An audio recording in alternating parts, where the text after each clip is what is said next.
Hello everyone, I am Christine Ballingy Morris. I'm a professor in the Arts Administration, Education, and Policy Department and also the interim director of the Barnett Center. Today I have the opportunity to interview two very important people in the arts world, and they will share with us their journeys in how and why the Barnett Center was established and by whom. First, I would like to do introductions. Dr. Wayne Lawson. He is a professor emeritus and faculty emeritus. He has been a pivotal figure in arts leadership across the state of Ohio. For nearly 30 years, he served as the executive director of the Ohio Arts Council.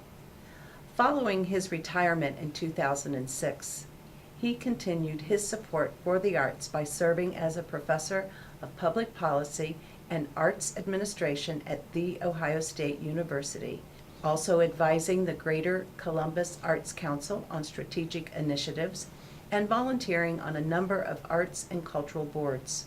In 2006, he was appointed chair of a committee of business, civic, and arts leaders by President of the City Council to create a plan for the future of arts in Columbus. Margaret Wizomirski served as a research consultant and member of the committee. He has been on many program panels for the National Endowment for the Arts, served a 3-year term as a chairman of the National Assembly of the State Arts Agencies, and completed 3 terms as chairman of Arts Midwest. In 2011, he was awarded the Irma Lazarus Award from the Governor of Ohio. He has also received the Gary Young Award for Outstanding Leadership in Arts Administration from the National Assembly of State Arts Agencies, and was honored by the Association of American Cultures for leadership and commitment to the development of cultural diversity in the arts. He was the first American to receive the Medal of Arts Award from the government of Chile. We also have Dr. Margaret Wizomirski. She is a faculty member of both the Department of Arts Administration, Education, and Policy, as well as the John Glenn School of Public Affairs. She served as staff director for the Bipartisan Independent Commission on the National Endowment for the Arts, also as director of the Office of Policy, Planning, Research, and Budget at the National Endowment for the Arts, and as the director of the Graduate Public Policy Program at Georgetown University. She joined the faculty of the Federal Executive Institute of the United States Office of Personnel Management in 1988. Professor Wizomirski has been on national advisory committees for a foundation center analysis of arts funding for the economic impact study of arts and tourism conducted by the Port Authority of New York and New Jersey, and for the National Center for Charitable Statistics.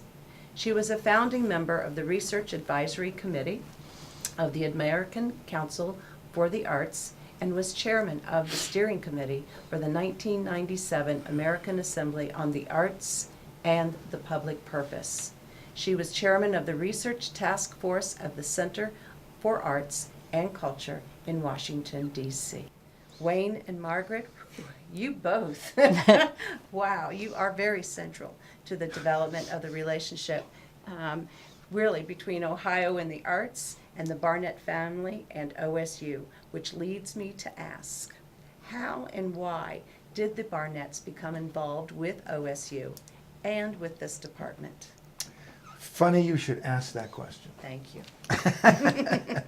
I called the wife of Don Harris, former dean of the college, Okay. and also chair of I told Margaret this, the music department. When Don came from Hartford, he came to my office at the Ohio Arts Council. He had heard me speak there. We became friends. We skip a few years, and he ends up calling over saying, I just met Larry Barnett. I said, Larry Barnett, MCA? Yes. And he's coming. He wants to give money. He wants to give money for what? As Mrs. Harris told me, Larry called him because the business school, and this is anecdotal, I don't have all the particular facts, and he wanted to finish his degree. He's an Ohioan. And business school, I don't think knew what to do with him, or they didn't want to become involved. And they had him call Don. And Don said, hi. Larry said, could we meet? Don said, sure. Larry said, I'm going to be in New York tomorrow. And Don said, I can be there. And he flew in. He chatted with Larry. He came home with a $50,000 check because he believed so deeply that our students not only needed to have this background, this research and the degree, but understand what to do with it and the practicalities of it. He visited here, and Don took him to Circleville, where there's the Museum of Ted Lewis. Now, most of the students are not going to know who Ted Lewis was. Do you both know? Yes. Yeah. Okay. Ted Lewis, old vaudeville guy, museum over in Circleville. And he wanted to visit because Ted Lewis was one of his clients. And when he would pay Ted, they paid cash in those days. Ted and the people he paid would either go to Las Vegas, waste a lot of the money, and his wife, Ada, would not get it. Larry was so concerned about that he would keep part of the pay, and he would take it to Ada, his wife, to make sure she was okay. So when he got involved with the students, he didn't want them to go out and be a Ted Lewis without understanding how to use that money. What do you do with it? What are the practicalities and all the planning that goes into it? Hence, the first check for $50,000 that came to our department. Right, right. And then this actually predates me coming into the department. Right. But when I came in, by that point, Constance Baumgartner-Gee had been talking and working with the Barnetts about sort of how this program would take shape, given the interest in the arts management side and the skills development for students going into working in the arts. But also, she was very interested in the burgeoning interest in cultural policy in the United States that was happening at the same time. So that this became the first program that had a dual focus on arts management and also arts policy. All right, and that became sort of the seed for the symposia in part, and it was also part of how the program was arranged as a partnership between the Art Education Department and the about to become Glenn School for Public Affairs. All right, so again, Larry and Isabel was a wonderful other sort of person at all of these events and to work with. Fabulous audience member. Yeah, Fabulous. both of them. Yeah. They would come to events and they would stay with 3 days of symposium and panels and presentations, and they would be completely engaged and they would be interactive with all of the students. They would tell the most wonderful stories that the students loved. And of course, Isabel had been the original lead in Guys and Dolls. Right. All right, and so she had a presence, you know, and a vitality that was really kind of infectious, you know, and so they epitomized exactly what they wanted the students to go off and do, you know, so that's sort of how we ended up with the program being sort of this interesting combination of interests and approaches to things, and was really one of the first programs like it in the country. Okay. Constance Baumgartner, she wasn't Gee yet, That's true. called me because I had a PhD. She needed another PhD to sit on committees. And so that's how I got involved. I came over. And then later on, Larry and Isabel would come to our seminars. And I remember one of my students, can I tell this story? Yeah. Yeah, is up in the balcony of wherever we were. And he said, Dr. Lawson, as head of the Arts Council, I understand that you take money from Philip Morris to support your programs. And I said, I do. And that was how many years ago? And I said, and the problem is, well, of course he went on, and I said, do you eat chocolate? And I went down a list of companies that indeed produce products that were not healthy for you. And I ended it by saying, and I smoke. And Isabel's laughter was so loud. And afterwards, Larry said, that was a good answer. He said, very practical. And I, yes. And as Margaret said, they attended every single symposium and were there. Yep. I mean, they were interactive.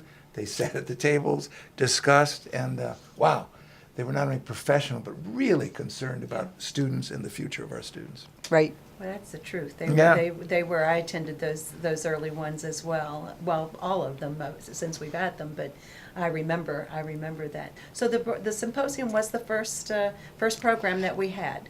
Well, yes and no. All right. The first program, in many ways, was actually setting up a master's degree in public administration and the arts. Okay. Which was a joint degree program with the Glenn School. All right. And then the rest of it sort of became a interactive sort of weaving of the symposia that would feed curriculum that would kind of target different kinds of topics that come up, help us develop the information, bring people in so we could figure out what we wanted to teach. All right, we would develop courses out of this over the years. And then eventually the MAPA program expanded into a PhD program.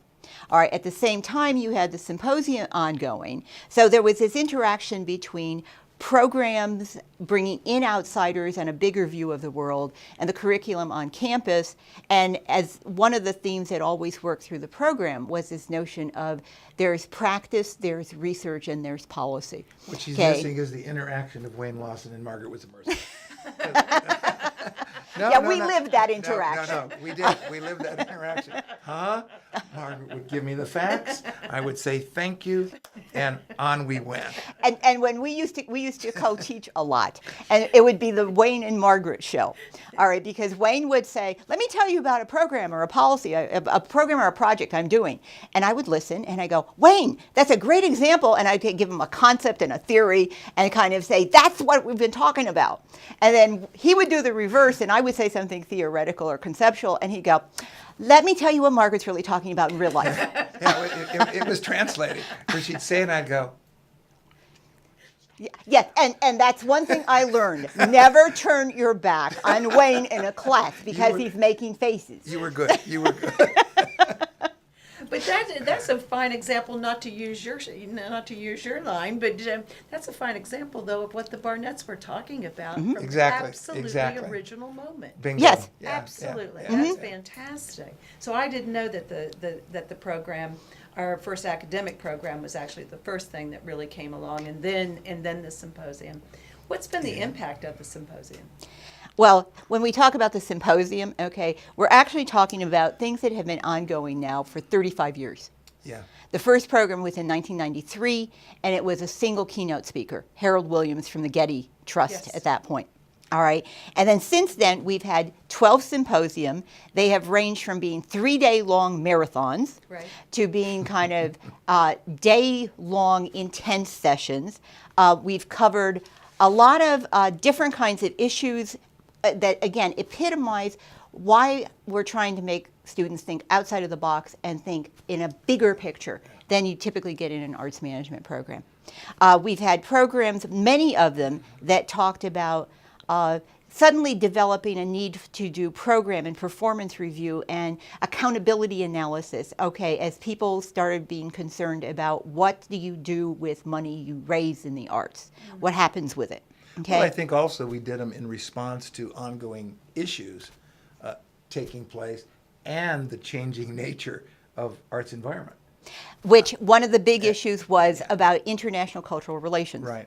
All right. We did going global at the end of the at the millennium and after the Cold War, where international relations was changing. Then we came back to it again as things were becoming much more collaborative and interactive, not only between government and art organizations and corporate sponsors, but also between the people in other countries responding to us and us responding to them. If you go back, I'm sorry, Margaret, to interrupt, but if you were to go back and look at the kinds of speakers we had and from where they came, I think everybody would be very surprised. We had people from UNESCO, city planners from London. We had the Undersecretary of State Right. for Public Diplomacy. Right.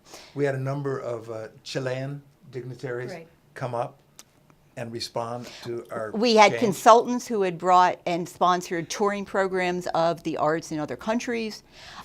This was, again, one of the hallmarks. We tried to get all the different kinds of movers and shakers that were involved in the arts and bring them together and have the students exposed to all of these different people in the ecology of basically the arts. And it was always in response to the changing environment. When I think of us sitting in a room, Margaret and I going, chat, chat, chat, chat, chat, issue, issue, issue, maybe that's where we go. But it was always in response to what was going on. And I think Larry loved coming to those, as did Isabel, because we were hitting on topics that for him were very educational. And that's what they wanted. Well, and there was a whole cluster. There were 4 of these symposium, kind of in the middle years, Right. where we looked at what it meant to be working in the arts. Okay, and sometimes we talked about sort of how the arts were becoming more professional and what that meant. Sometimes we were talking about how do you educate artists to become their own managers, to succeed in the arts? What kinds of extra skills besides their technique and their artistry and creativity did they need? That's what Larry wanted after he visited the Ted Lewis Museum. Margaret Right, just right. put that all together. And then we did another one about creative enterprise and Right. public value. How do you convince people that creativity is not just an interesting, nice thing, but that you can actually, it has an impact on the economy, you can make money in it, okay, and it's becoming a bigger and bigger factor in the world economy.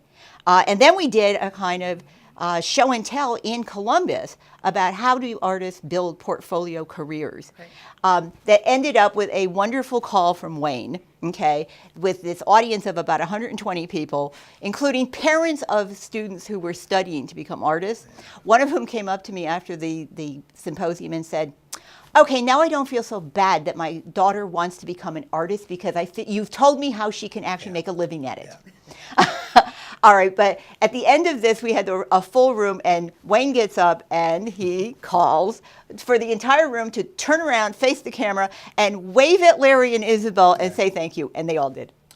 Oh, that was wonderful. Yeah, stand up, Yep. turn around, and just, there. Yeah. Well, that's But in hindsight, you know, we now look at this sort of 4 set of symposia, and there is the kernel of the entrepreneurship piece that has become more explicit now with the center. All right, we had done management and policy, but one of those changing forces that we were dealing with was the rise of the idea of arts entrepreneurship. And so that everything is organic. If you look at sort of the trajectory and the development of the programs, the projects, the activities, the curriculum, all of this sort of feeds on each other. Well, I think it was being sensitive to change. Yep. And Margaret had done the American Assembly, and I was head of the Arts Council, and we had gone to Lila Wallace to ask for a grant, an idea about public value. That grew into 11 states with a huge amount of money coming from Lila Wallace. They brought in somebody from the Kennedy School, and it took 3 years until every single state arts agency learned about public value. Coming back, I went out into the states, a number of cities, saying, instead of saying, here we are to give you money, what do you want from us? And that's you in the American Assembly were basically doing that same idea. So again, it was this combination of Margaret's work and my work, which really was entrepreneurial. Well, and we're also talking about sort of how, because both of us were so involved in the larger fields, Yeah.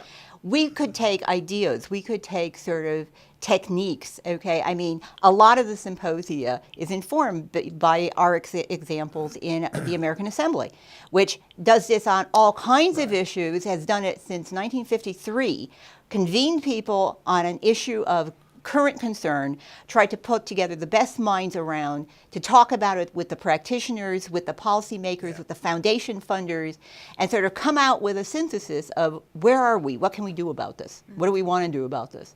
You know, so, and this kept happening. Wayne entered, national activity with the Lila Wallace Foundation, with the state arts councils, brought that experience into sort of thinking about sort of how do you deal with this at the subnational level, as well as the national level and the local level. So there's this matrix of sort of the different levels to different entry points.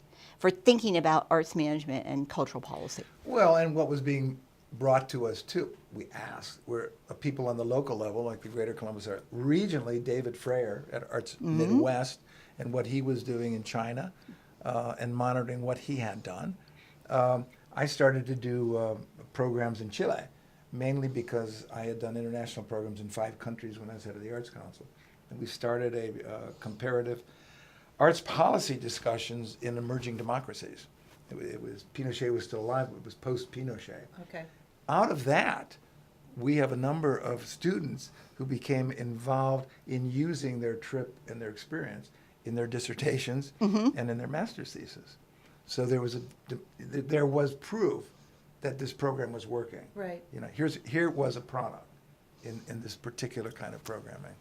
And that continues also in Columbus, okay? Sometimes we joke Columbus may be the most studied city in terms of culture and cultural activities Eating in the habits. United States practically, Right. okay? It has been researched by over 100 students over the years on almost any angle you can think of. But it's fed back into the people that they researched. Sometimes it's led to jobs. It certainly allowed us to get a lot of things published.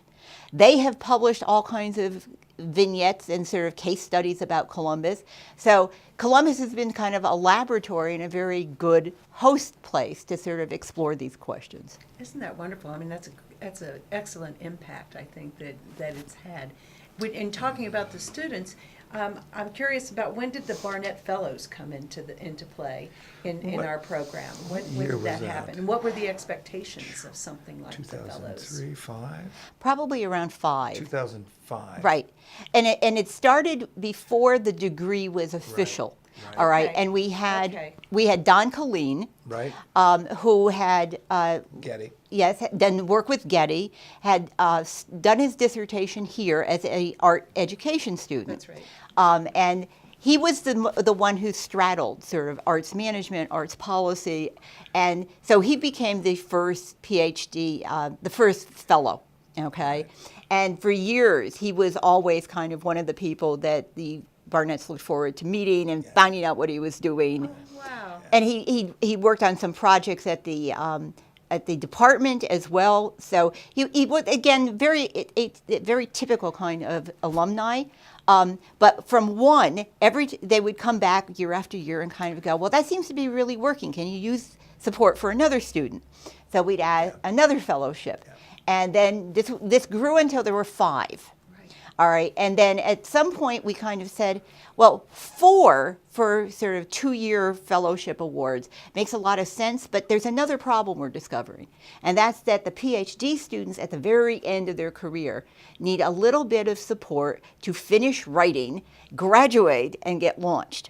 So we took one of the fellowship packages and we divided it up into a single semester set of dissertation awards, okay, that were there to help you get through the last semester, finish the writing, and get launched. And that's been incredibly successful over the years. Absolutely. I could see that. Yeah, when I think back on those fellows, working with Zulal from Turkey, and we were in the short north mapping from the program we did, and asking everybody, so tell us, what's happening up here? Because Margaret had mapped, and there was this distinct area we called no man's land. Yeah, this was the city plan. This was, and we had said, okay, where are there cultural districts in Columbus? Right. And we put it on a map, Yep. all the way up and down High Street, Right. and across Broad Street and across the river. And you looked at it and you said, there's some dead areas. All right, district, dead, district, okay. that's when you could park in the short north.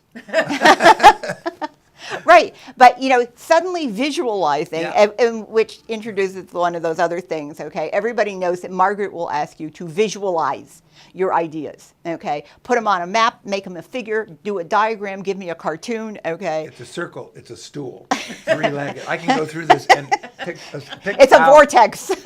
You're working with Margaret, aren't you? But very useful. Well, and they all learned that verbal expression is not the only way to get across an idea. And they also decided that visualizing things really did make sense of that phrase that says, oh, now I see. In fact, you do when you visualize. And so that becomes another kind of mini hallmark that we have. I have to go back to, what was it, when did we start the planning for the city council? 2005. 2005, 6, yeah. 6, right. And I remember Margaret and I sitting in the offices of Ology. Oh. Huge wall. And we had such an incredible group of people on this committee. But Margaret and I would come back, and Margaret would say, no, shift. And another pin would go up. But that was putting together the map. Well, Yes. That was the first policy discussion, real one, on the future of the arts in Columbus. And I've always thought, I wish I could use that as a dissertation discussion tool with advising students. I want a wall where I can lay out their dissertation kind of chapter by chapter, okay, so they can visually see this leads to this, that leads to this, okay, here's where we come out, all right? See, and that's when Wayne Lawson would go, huh. So that's what happened. And take it all and take it right over to the Well, arts and council. if Margaret's mantra is draw it, okay, Wayne's mantra is, and so what am I going to do with that? Larry and Isabel loved it, and so we were fine. I had no idea all Yeah, of that information. yeah, it's true. You're bringing it all back now that we're starting to talk about this again. We've got over 100 alumni that we've kept track of. They're all over the world. They've done interesting careers. And so what we've done is put together a slideshow graphically telling you this story. Here's a distribution of major careers that our students have followed. They include arts management, they include fundraising and development work, they do consulting, they are self-employed, they're artists. Marketing. That's right, they do marketing, and we've got another contingent that has done government service and basically academic careers who are running other programs and teaching in programs like our own. Pick a career. One of our students is in it. Now we go to geography. Our students are not just local, they're also state, they also go out of state, and they're national. From national, they're international. So if you would look at this map, it's quite incredible. Just that one dot from Columbus heading out across the country is pretty phenomenal. Internationally, they are in South Africa, they're in Korea, they are in China, Taiwan. Name a place in that part of the country, you're going to run into a student from Ohio State's Arts Administration program here. It's opening up the world to students, and our students are not walled in. I always think about people crawling over a wall. Ours haven't crawled over a wall, they've gone through a door, and that door has led them to incredible careers all over the world, and we're very proud of that. That's right. We've actually now got some career paths to show you particular students and what they've done, and usually in one of these careers, but we also find that people have bounced between these different kinds of careers. Now we're going to take a look at some actual student portfolio careers, and we're going to start with arts management. So one of the designers, Jake Fall here, is going to talk about sort of what this setup looks at and how you can search it, because we're aiming to have a searchable database that anybody can use to find their friends, their alumni, their people in other careers like theirs for APA as a network. So Jake? Yeah, so we scroll down here and we click all. That brings up all of the options. And then we move down to the careers and we pick the arts management, and then stick with the USA for this one. And then we're going to choose California, for example. And then city, we'll do Palo Alto. Yep. And so there's one, Liz Celeste, and she comes up. And then you get all of the information about Liz, her about section, what she graduated with, what year. And so you can kind of trace her back, her full career, and see what connections you could make with Liz. Yeah, well, Liz started out here, and she worked with the reconstruction and the redo of the Lazarus Building, if you remember. And she was part of the environmental group to help put that all together. She then moved out to Palo Alto and started to work at the library at Stanford, which is not a bad place to be. And is now a curator and a program manager out there. Exactly. Okay. So our next student is someone who has done a career path in fundraising and development. This is Sarah Cortrell Vandersijpen. And she started out really doing fundraising in a number of different kinds of arts organizations. She then worked in a museum in Louisiana as fundraising. She now owns her own philanthropic consulting business. So this is very typical of someone who is entrepreneurial in the way they've developed their career and sort of keeps a core, but keeps varying exactly what kind of jobs they have. Next, we've got an academic career, and we've got at least 20 people who are in academic careers now. And this is one of our international students. This is Wangjo Chen. See, we just moved across the Pacific to South Korea and Seoul, okay? Wangjo did a dissertation here on small arts organizations and entrepreneurial management. He's been teaching first at Seattle University, and then he moved back home to Korea at Hongik University, where he's helping start up an arts management program there. And he's also kind of a hub for about a dozen other Korean alumni from the program in Korea, many of whom are following an academic career. This is a young man, I remember him standing in lobbies of small arts organizations, asking people what they thought. Asking about, but every time I went to a theater production, there he was. And he graduated. I said, "Oh my God, you finally graduated." Sorry, I had to interject. Absolutely. He's done a great job. And then you've noticed that the word self-employed or consulting comes up a lot. We've got another student who is predominantly a consultant and has been self-employed, but she's also done some adjunct teaching, so she's a combination. This is Gretchen McIntosh. And she's done all kinds of work for the program here as faculty. She's taught at CCAD. She now works She worked at the Dublin Arts Council. Yep. She's now with SEAL, which is a foundation that deals with the children of SEALs. And we all... Military SEALs. Military SEALs, yeah. Yes. Ask Gretchen what she's doing, and it's about 5 different things. Yes. Yeah. If anybody's a portfolio career, it's Gretchen. That's Gretchen, yeah. All right, then we have another unusual career in China, and this is Xiaolu Chen.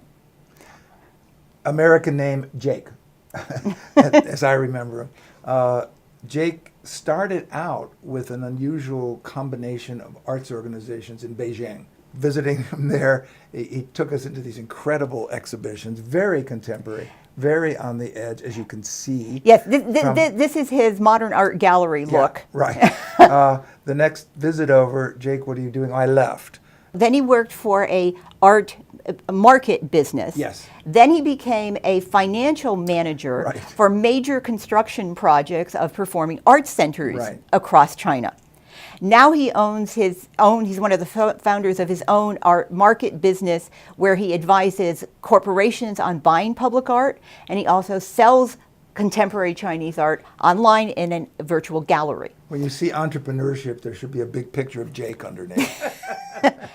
Absolutely. And you know, that's a sort of quick sample of some of the students that have been there, and they're kind of illustrative of the kinds of careers we have. We used to have a saying in the program that students came out of the program having an idea of the job they wanted to create, not necessarily the jobs that were out there that they were going to go into. And so many have really sort of made their own career paths.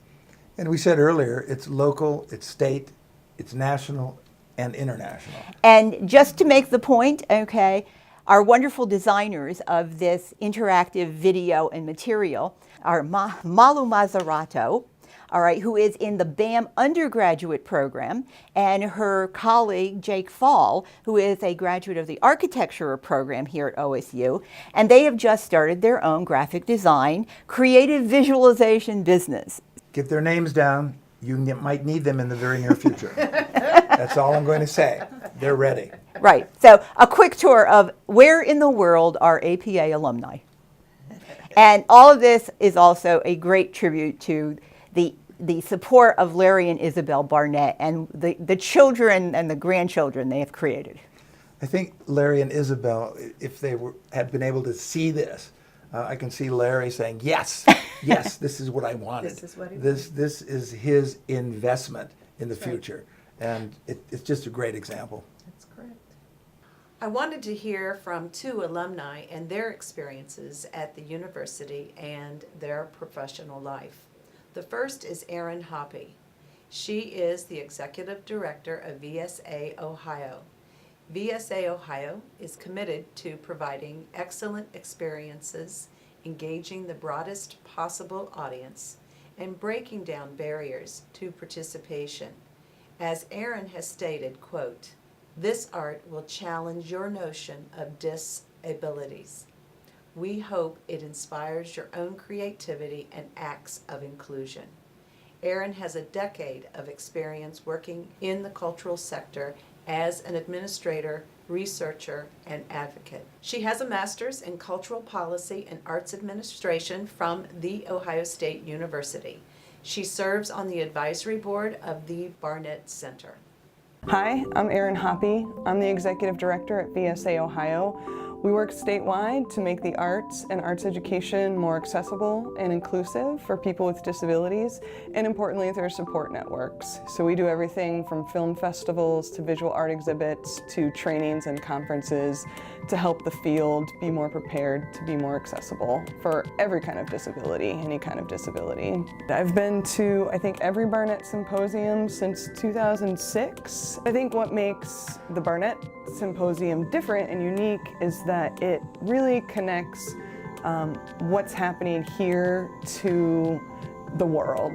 It reminds students that even the littlest things here in Columbus, Ohio are connected to this larger world of international and cultural diplomacy, and it all makes a difference because everything is local, right? We feel very far away or whatnot, but the symposium really brings it all together and helps keep up with the trends and, you know, what should we be doing next, things like that.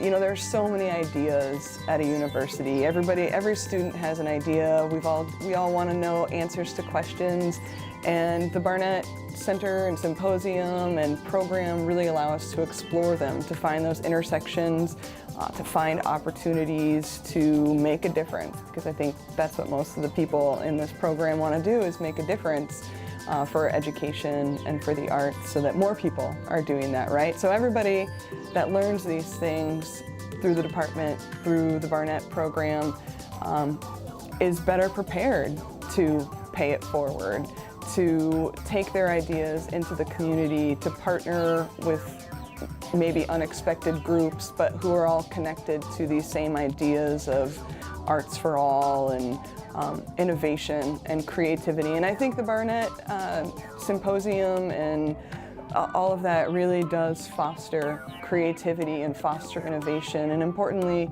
tries to build resources so that, you know, it's hard to be an entrepreneur, and it really builds that support system and prepares people to do that so they can go out into the world and make a difference. The second alumni is Dr. David Guillaume, who has served as Executive Director of Dublin Arts Council in Dublin, Ohio since 2005. For more than 20 years, he has worked with nonprofit arts organizations and educational institutions in New York City, the Bay Area of California, and Columbus, Ohio. He received a master's and PhD from The Ohio State University. Guillaume teaches graduate and undergraduate level courses at The Ohio State University and has conducted fundraising seminars, webinars, and workshops for a wide variety of nonprofit organizations and arts professionals in Ohio, Poland, Taiwan, and Chile. Hi, I'm David Guillaume. I'm the Executive Director of the Dublin Arts Council. I received a Barnett Fellowship when I just started out at the university. I met Larry and Isabel, and they were genuinely excited in what I was doing and were really interested and sort of kept track of my research and my schooling. If it wasn't for Larry and Isabel, I wouldn't have a PhD. We're a local arts agency, and we're one of 4,500 across the country. And we're sort of thought leaders and idea generators, and we bring different constituents together to realize our mission. So we bring the Convention and Visitors Bureau, the Chamber of Commerce, City Council, city staff, to come together to see what can be done with the community through the arts. We rely on cultural policy to do what we do, going through the program helped immensely with my understanding of cultural policy on a local level. I think our public art programming is really key to the focus of coming upon a piece of public art and realizing how much it permeates your everyday life. And when we have a cell phone tour or an interactive component that goes along with the public art, it becomes this aha moment for lots of folks who are really impressed with the motivation and the creativity behind each piece of public art. I've been a speaker at the Barnett Symposium, and I've worked as an adjunct professor with Barnett recipients. And the idea of marrying theory and the practical has been really key to reaching out to a lot of the students in the department. Understanding cultural policy from a local arts agency perspective has allowed me to receive hotel-motel tax funding. If I hadn't gone through the program, we wouldn't have the bed tax allotment that we do have today. It gave me the understanding of how government works and how the public and private sector can work together to realize art in the community. I'm thinking about what phenomenal careers our students have had. Absolutely. And when you look at that map and when you think of where they are, what they're doing, but I think, as Margaret said earlier, those that are carrying on the importance of arts administration and policy thinking, because we don't see much policy thinking anymore. We see a lot of people think they're talking policy, Right. but they're not. And I think that's important when you track where these students are and what they're doing. Is that fair? No, it is. And I think that it's also that we're not only doing that in the United States, but we're doing it in other countries where they think they are more committed to the idea of there's such a thing as cultural policy. Yeah. We always fight the uphill battle that Right. there is such a thing, okay? But the impact that we're having in places like Korea, where we've probably got at least a dozen students who have graduated from here, the students tell me, okay, they have now become known in Korea, in the entire academic world, as in effect the OSU mafia. Okay, they have a style of thinking, they have a capacity for flexibility and adaptability, they support each other as a network, and it's like, another OSU APA student? You're taking us over? And they are smart as hell. Yeah. They really are. Yeah, and now we're doing a similar kind of grouping now in China, which is fascinating, given the sort of the difference in the system and the culture and the context in which you're operating. But they have learned how to take ideas and adapt them and use them in all kinds of different circumstances and get something out of it. They don't think inside the box. They're always thinking outside of the box.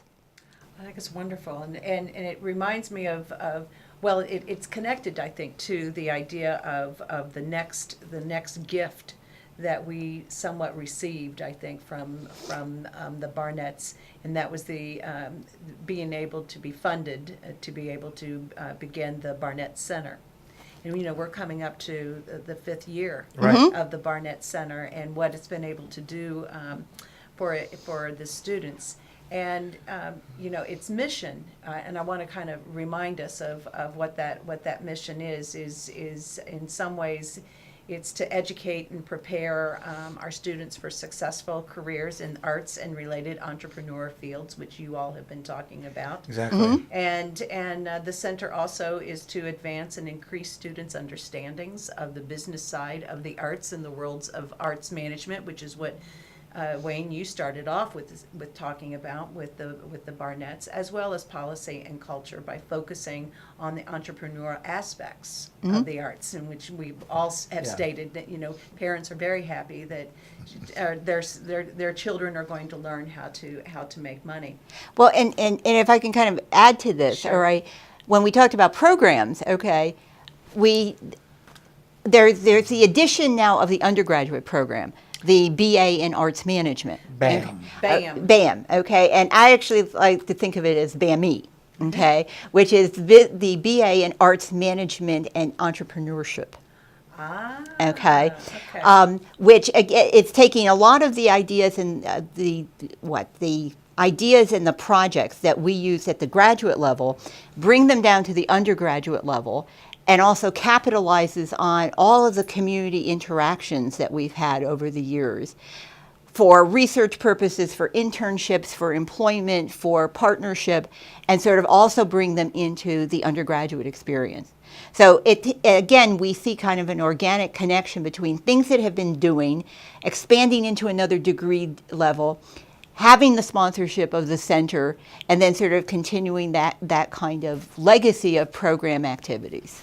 Which meet all the objectives of how it was set up in the first Right. place. In the first place. And that's why the work Margaret did on tracking all of those students is so amazing. And I hope Larry Jr. sits down with that mapping too. and tracks every single one of those students. He'll say, "Oh, that's what my dad and mom wanted." That's right. And that's Yeah. basically, look at the front of the building, integrated arts. That's right. You track on these students, indeed, they're all there. You talk about entrepreneurship, and you go down that list, they are there. And actually, if you look at some of the career paths, you realize that a lot of these people have invented positions that didn't exist. Okay, some of the jobs titles that we've seen students get, and it's like, wow, we never would have thought that was the case. And even the people who helped us with the database, they had business cards about their consulting business, and I said, oh, so you're creative visualizers, and they said, oh, a new title I can use.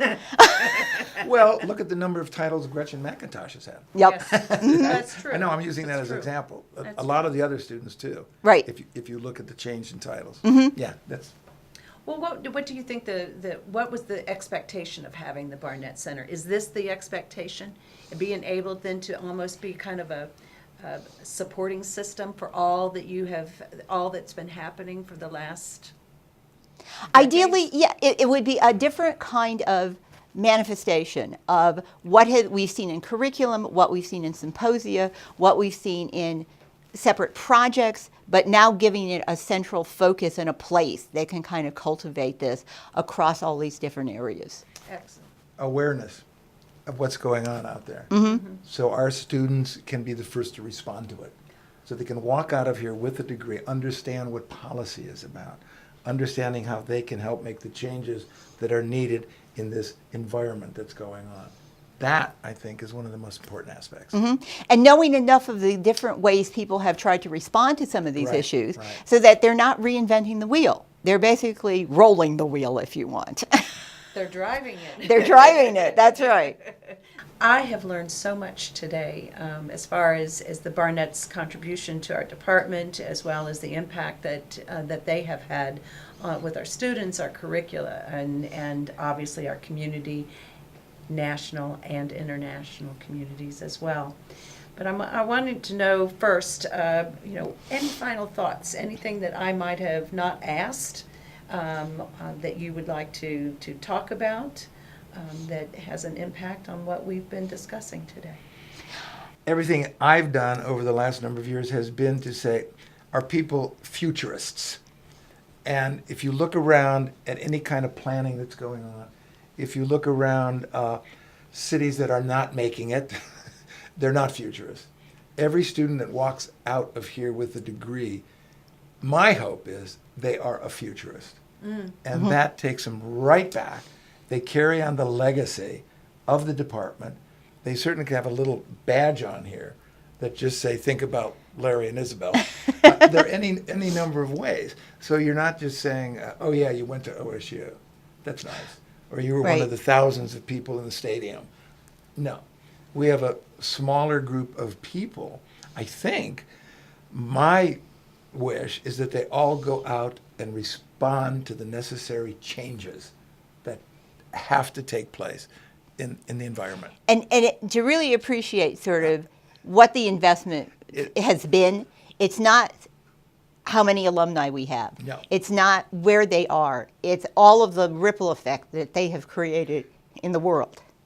Well, it would be nice, and if every state where they exist, or internationally, when they're all sitting in a bar and everybody's talking about where they went to school, somebody in Korea or China or California says, OSU Arts Administration and Public Policy. And you don't hear that. Everybody's got their beers at football time. You know, why not do it at a dinner party? Or I have often thought over the years that when we go to some of the major conferences in the field, Yeah. I'm going to bring red OSU hats or maybe carnations and give them to everybody who's there from OSU so you can actually see the sea of red. Do you know, that's not a bad idea. We did that one time at a conference, and we gave little balloons, and we could see the balloons Yeah. all over the place. You know, it is, yes. When you started to talk about futurists, I'm thinking back to Chile and the number of students and faculty that have been down there, but there's no one in government in Chile that is not in some way we've had an impact on writing the legislation for the national for their arts endowment. Right. Writing, they all go, oh yes, we know Columbus, we know Margaret, or we know Wayne. Really, that to me is one of the biggest accomplishments, and I think the Barnetts would have loved that. Is to know Yep. we've made those changes in another country.